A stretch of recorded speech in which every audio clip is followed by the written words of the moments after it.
Zdravo narode i dobrodošli u 6. korak kako sklopiti, odnosno sastaviti Rubikovu, a ja više volim da kažem mađarsku kocku.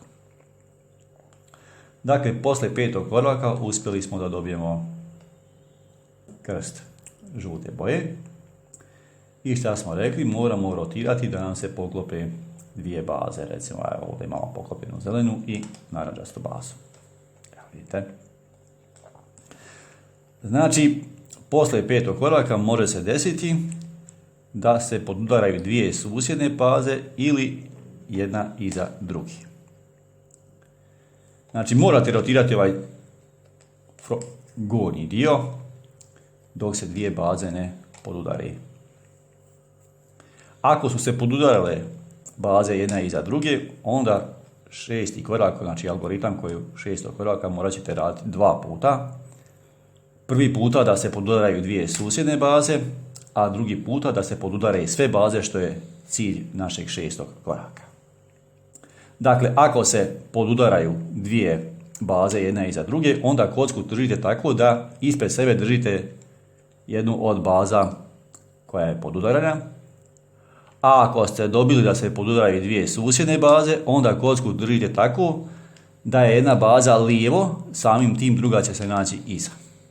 Pošto sam ja dobio nakon 5 koraka da mi se poklapaju dvije susjedne baze, ja ću kocku da držim tako da mi je jedna baza lijevo i ovaj algoritam ću raditi samo jedan put. A on ide ovako, dakle, desna ivica ide gore, gornja ivica ide 2 put lijevo, jedan put, 2 put.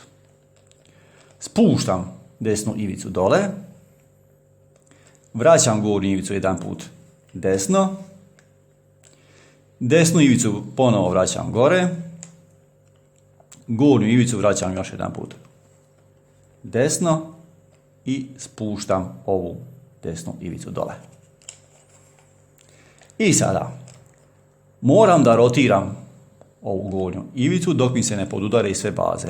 Evo, plava podudarana, naranča se podudara, zelena se podudara i crvena se podudara, što je konačni cilj našeg 6. koraka. Eto narode, to bi bilo to sve za 6. korak. Vidimo se u narednom 7. koraku kada ćemo podešavati ivične, to jest trostrane kocke. Vidimo se.